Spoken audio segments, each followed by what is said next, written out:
Bon bah au final c'est très merdique et je pèse mes mots quand je dis ça. Mais ça a l'air un peu chiant à faire en fait. C'est pas du tout liquide. Franchement, j'en suis plus c'est un détail. Ça me saoule. C'est un enfer le bac à sucre. T'as pas déjà vu l'état de mon manteau, c'est pire. Mais non. Aussi. Ça fait un rendu dégueulasse.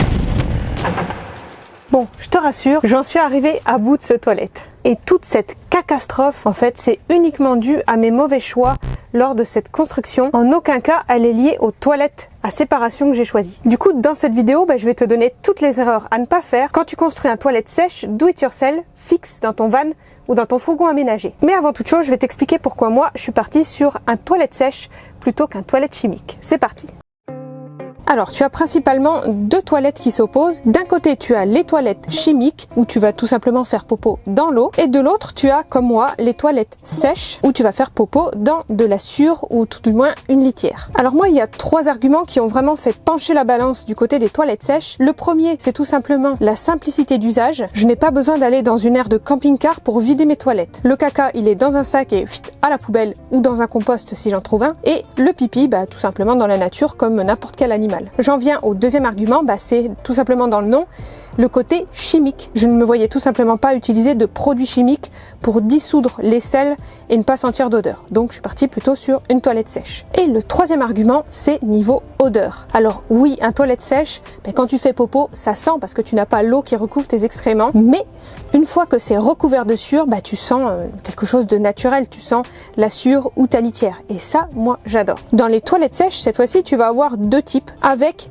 ou sans séparateur d'urine. Personnellement, dans Jericho, mon premier fourgon, j'avais testé sans séparer les urines des solides. Et franchement, niveau odeur, c'était pas top. Et surtout que ça me prenait énormément de sacs poubelles puisque tout est mélangé. Dès que tu fais pipi, tu dois rajouter de la litière. Ce qui fait que tu ne t'en sors pas. Au bout d'une journée, il faut déjà jeter ton sac poubelle. Et pour moi, c'était niet pour une vie à l'année. Le fait de séparer les solides des liquides, tu peux facilement avoir une autonomie, suivant le litrage, de 5 jours à une semaine complète. Et niveau odeur, mine de rien, le séparateur il joue vachement un rôle. Là, je ne sens rien. Mais quand je dis rien, ce n'est absolument rien, même pas les liquides. Mais ça, c'est grâce à un petit bouchon bien spécifique du modèle que j'ai choisi. Ça, je vais te le montrer de suite. Oui, parce que niveau toilette sèche, tu as plusieurs marques très connues sur le marché.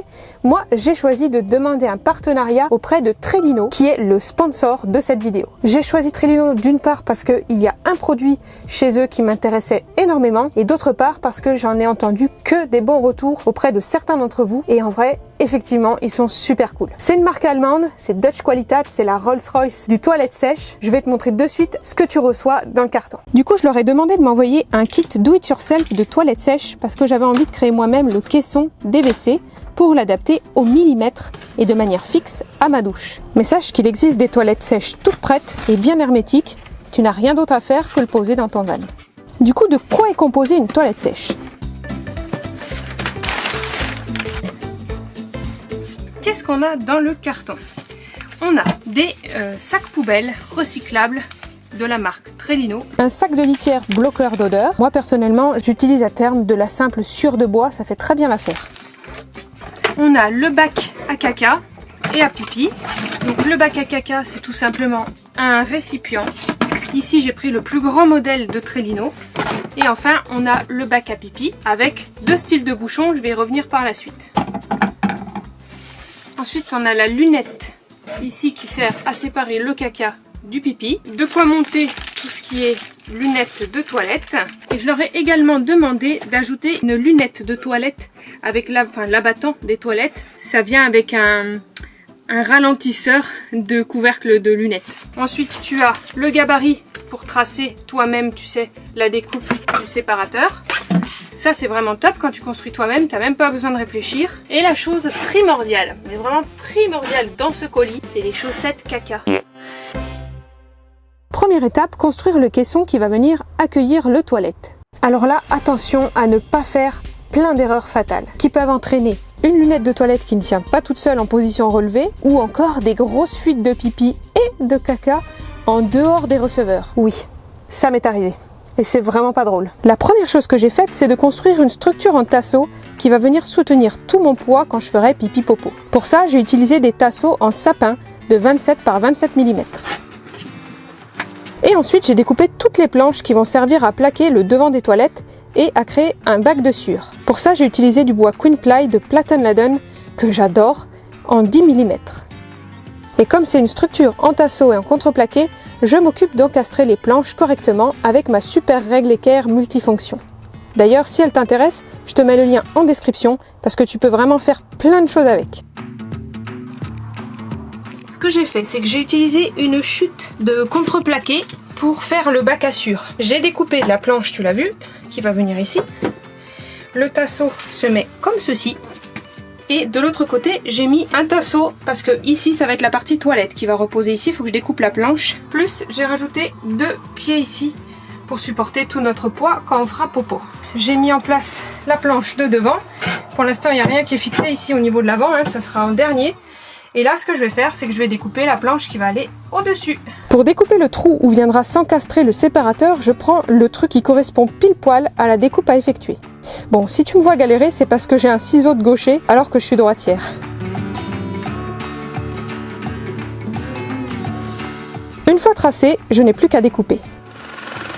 Petite astuce pour découper ma forme, je commence par prépercer 3-4 trous sur le trait avec un foret de la même épaisseur que ma lame de scie sauteuse. Et ensuite, je peux insérer ma lame de scie sauteuse et découper.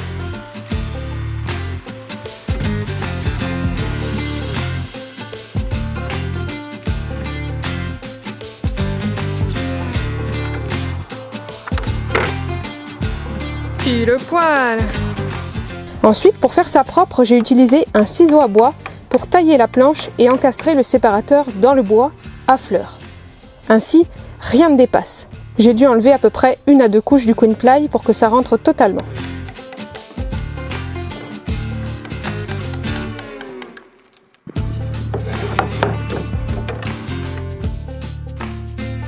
Et ensuite, je m'occupe de placer correctement la lunette. Et là, on va faire un bon temporel parce que j'ai pris un petit peu de temps pour réfléchir et optimiser au mieux mon toilette. Du coup, voilà ce que j'ai choisi. Premièrement, j'ai choisi de créer un bac à sûr avec une trappe aimantée. J'ai pas de fraiseuse, mais tu vois, ça marche super bien avec la ponceuse excentrique pour faire un liseré très très joli, un petit peu usiné comme ça. Plus qu'à faire cette planche-là. Je vais te montrer le avant et le après. J'ai fait des petites encoches pour que ça vienne à ras. Et ensuite, il y aura de l'autre côté un autre aimant. Ça, c'est la trappe pour la sûre. Et là, je me suis fabriqué le petit couvercle. Donc, il y a des aimants extra plats et extra forts. Je me suis fait un petit trou pour mettre mon doigt. Et ensuite, hop, ça viendra se clipser comme ceci. Je te mets le lien des aimants en description parce que je les trouve grave cool pour l'aménagement d'un van ou d'un fourgon. Maintenant, je vais passer à la partie de droite. Il va falloir que je mette les charnières juste au bout.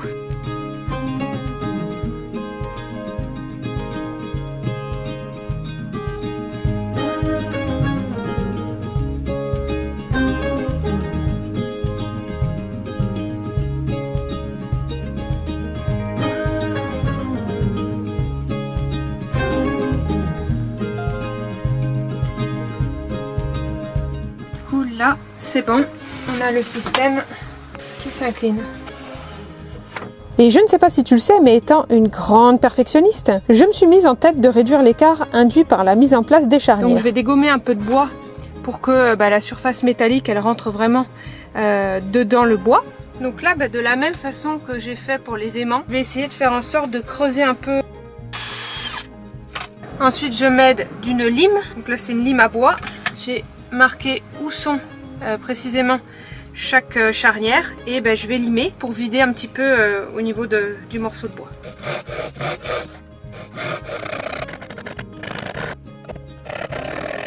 Tu vois, la différence, elle va être quand même flagrante. Hein. Là, il y a quasiment plus de jour, alors que l'autre que j'ai pas encore fait, tu vois, il y a un gros gap.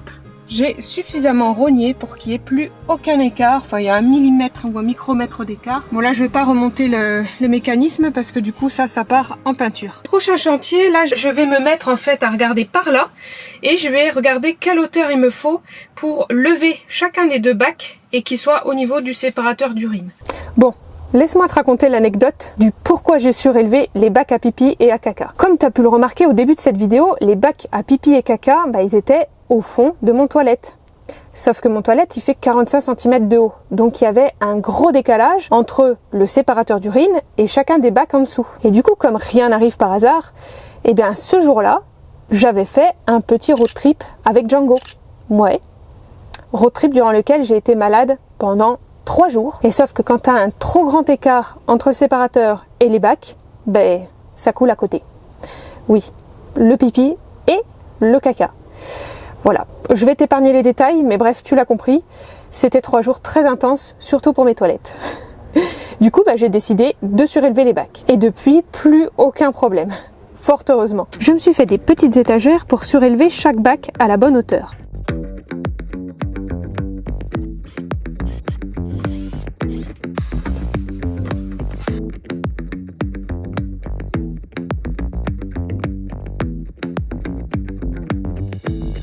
Et là, pour pouvoir faire tenir le truc des toilettes, là, je suis en train de mettre ça. J'ai fait un petit trou au forêt de 5.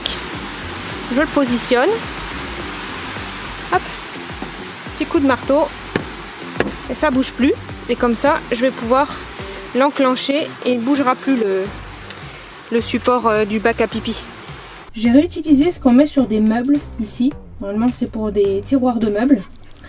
Et comme ça, tu vois, j'ai fait un trou ici, un trou là, ce qui me permet d'aligner et il peut plus bouger d'avant en arrière. C'est la petite méthode que j'ai fait pour pouvoir enlever rapidement, tu vois, et pouvoir le mettre. Et je sais qu'il est à sa place, il est calé. Pareil pour celui-là. J'ai quand même bien réussi à faire mes 2 petites étagères pour les bacs à pipi en bleu et à caca en blanc. Ce qui fait que quand j'abaisse la lunette, enfin tu vois, là, il sera à cet emplacement-là, le séparateur, ça va tomber pile poil dans les 2 bacs. 2 tasseaux à gauche à droite, surélevés. Ensuite ça, c'est pour éviter que le bac il glisse.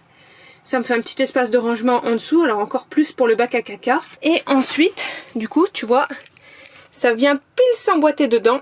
Donc tu peux pas déverser du liquide ou du solide n'importe où en fait. Hein. Le caca c'est pareil, ça vient pile poil à fleur. J'ai fait un renfort en dessous là où il y aura les charnières pour que lui il soit tenu et que je puisse soulever mon bac comme ceci sans problème.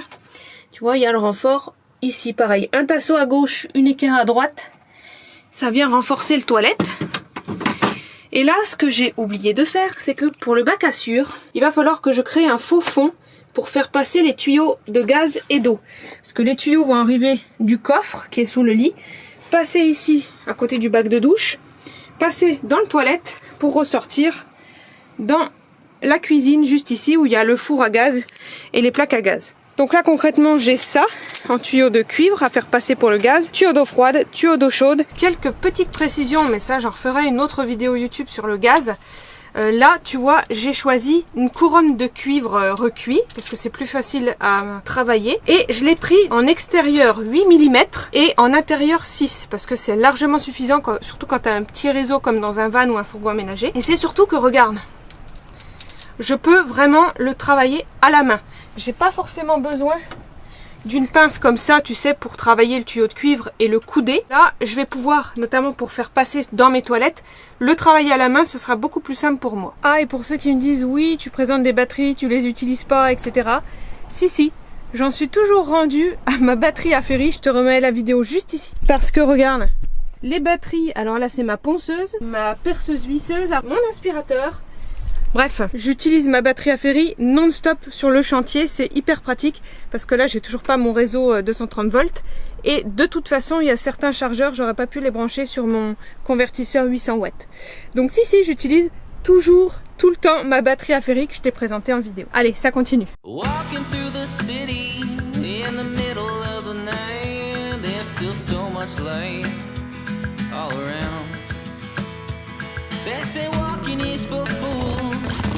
Bon, au final, j'ai tout redémonté pour décaler mon tasseau, voire faire passer les 3 tuyaux juste ici à gauche. Parce qu'en fait, je me suis dit que là, si je le faisais passer à droite, ça aurait été un peu galère à faire un gros rebord pour le bac à douche. Alors que là, tu vois, je vais pouvoir les caler comme ça, qui fait que mon rebord, il va être vraiment tout petit. Maintenant, le faux fond. Le faux fond pour la sûre, il va reposer sur ce tasseau et ce tasseau. Maintenant, je vais mettre hop, la planche où j'ai fait un trou en bas pour faire passer les tuyaux. J'avais besoin de faire un fond pour que les tuyaux ici, la sueur ne vienne pas sur les tuyaux, etc. Mais que ça reste accessible en cas de maintenance. Je me suis fait une petite vis pour pouvoir, si j'ai envie, l'enlever comme je veux. Voilà, alors je l'ai vissé là, là et là. Et là, c'est au cas où j'ai besoin de dévisser et d'accéder au coffre technique, je peux. Je dévisse les 4 vis et j'ai ma petite tirette. Comme ça, c'est juste une poignée en fait. Du coup, c'est solide. Je peux appuyer, en plus là, ça va être juste la sueur, donc ça sera parfait. Dernier jour sur le chantier de toilette, je te retrouve donc une journée après, mais pour toi c'est tout de suite, pour pouvoir faire la peinture. Moi j'utilise donc les bacs classiques de peinture et j'ai ça en fait qui est la même chose que ton bac peinture mais en plastique, je sais pas si tu connais. Mais moi j'adore parce que du coup t'as pas besoin de nettoyer. Donc pour ceux par exemple qui comme moi n'ont pas d'endroit pour travailler, pas de jardin, pas de parking juste à côté, c'est pratique parce que tu vois, au lieu de devoir tout nettoyer, notamment White Spirit qu'il faut recycler en déchetterie, etc. Et bien du coup j'ai juste à enlever ça. Ça j'ai pas besoin en fait d'utiliser de produits chimiques. Les pinceaux j'utilise tous ceux d'Action et j'utilise qu'une fois parce qu'après sinon les poils s'en vont, etc. Comme j'ai pas énormément de travaux de peinture, je préfère prendre un usage unique, entre guillemets, plutôt que devoir nettoyer avec des produits hyper agressifs pour l'environnement. Voilà la petite technique quand t'as pas forcément d'endroit pour travailler sur ton van. Technique numéro 2, quand il y a beaucoup de vent dehors, là je sais pas si t'entends, mais il y a beaucoup de vent. Tu prends ton van et tu fais tous tes travaux de peinture. Donc là j'ai un banc de séchage ici. J'ai un banc de séchage ici où j'ai mis des sacs poubelles comme ça, pour pas tacher la table qui est en dessous. Je vais pas pouvoir en fait peindre dehors les éléments qui sont amovibles entre guillemets, parce que sinon déjà ils vont s'envoler. Ça fait déjà envoler mon marchepied dehors. Et ensuite je prends le risque en fait d'avoir des petites bestioles, des bouts de branches, etc. qui viennent se coller sur la peinture. Donc je fais ça à l'intérieur, comme ça c'est plus clean. J'ai épousseté avec un chiffon un peu humide. Et là ce qui va me rester à faire, c'est de passer un coup de peinture. Je vais te la montrer de suite ce que c'est, pour imperméabiliser au cas où. J'ai choisi cette peinture là. En fait, je cherchais une alternative à une marque qui est connue en Amérique qui s'appelle Flex Seal. Ça correspond en fait à ce pot de peinture là dans la marque Bostik chez nous en France. Et ça va stopper l'eau si jamais il y a des infiltrations d'eau ou de pipi, tu vois, parce que c'est quand même les toilettes. Et je vais te montrer le résultat final. Normalement, c'est en quelques couches. C'est comme du Sika, mais en façon fluide, liquide.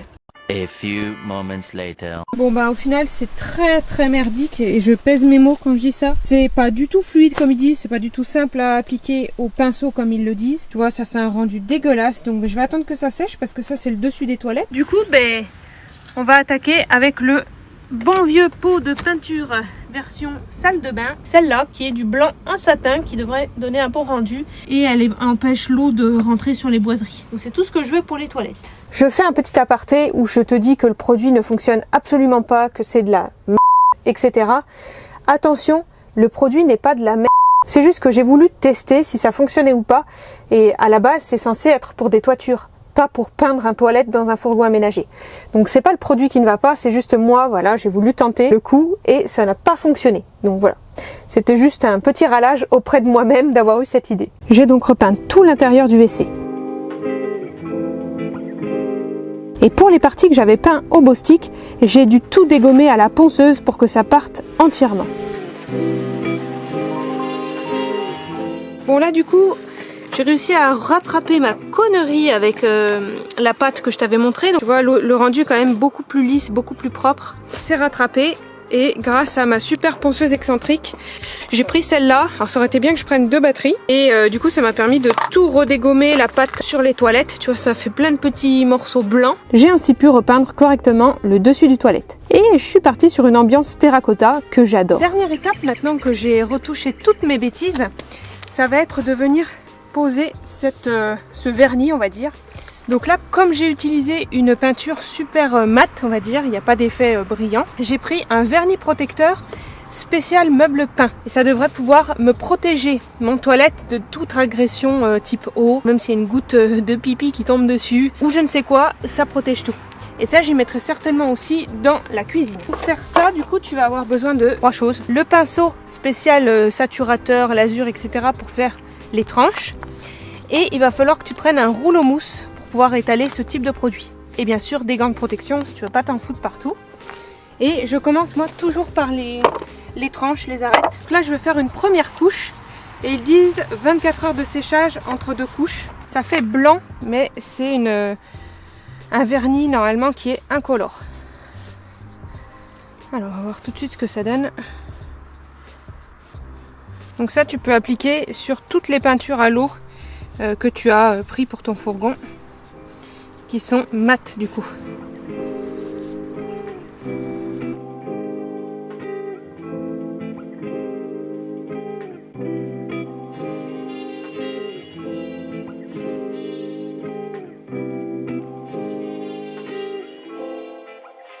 Après moult péripéties dans la construction de ce toilette, laisse-moi te présenter la version finale. Mon trône de princesse dans mon van.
J'avais également fait plein d'autres erreurs sur le toilette. La première étant que j'avais pas assez découpé ici cette planche pour que le dessus de la lunette vienne parfaitement s'enclencher en dessous. Deuxième erreur, ça se passe au fond. Au départ, si tu regardes bien sur mes premiers extraits, en fait, j'avais mis les charnières beaucoup plus excentrées tout au fond. C'était pas mal, sauf qu'en fait, j'avais juste oublié que si je voulais relever la totalité du toilette comme ceci, en fait, j'allais être gênée par ces montants juste ici. Donc ce que j'ai fait, c'est que j'ai tout simplement retaillé cette planche pour que les charnières arrivent bien plus proches de moi et que ce ne soit pas gêné pour l'ouverture du toilette qui se fait pile au centre de ce montant ici. Ce qui est pas plus mal parce qu'au final, tu vois, tu ne vois quasiment plus les charnières qui sont à l'arrière du toilette. Sauf si vraiment tu te penches. Autre petite erreur, c'est d'utiliser des aimants.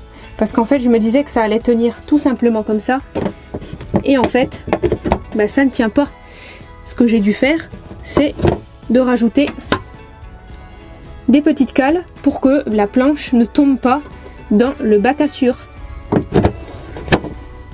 Et là, la dernière chose, comme je te l'ai dit dans la vidéo, pense bien à paramétrer avec l'épaisseur du revêtement que tu vas mettre pour ta douche. Tu vois, là j'ai laissé un bon centimètre parce que je sais que j'ai 8 mm de lambris PVC qui vont arriver juste ici. Ainsi, la lunette au-dessus va arriver à fleur avec le lambris en dessous. Ça aussi, pense à ne pas oublier ça. Bon, et bien après une bonne semaine de travail acharné à tester des choses qui n'ont pas forcément fonctionné, j'ai enfin l'endroit le plus stratégique de Django, de mon van, alias le petit coin VIP. Je suis hyper satisfaite du résultat, c'est exactement ce à quoi j'avais pensé dans la conception de ce que je voulais en fait, qui répond à mes besoins. Ils sont fonctionnels et fort heureusement parce que je les ai vraiment testés en conditions extrêmes. Alors pour les âmes sensibles, tu peux couper de suite la vidéo parce que je ne vais absolument pas prendre de pincettes. Mais en gros, pour faire court, je les ai testés comme je te l'ai dit en conditions très très malades et dérangées du transit. Et pour les filles, j'ai aussi eu mes roustoufles dans ce toilette. En fait, à chaque fois que j'ai pris Django pour des mini road trip, j'avais quelque chose et j'ai failli ruiner complètement mes toilettes Trellino. Mais en vrai, du coup, tu peux être sûr que ça fonctionne. Si tu veux reproduire le même toilette, c'est nickel, il n'y a plus de fuite, tu peux avoir n'importe quoi.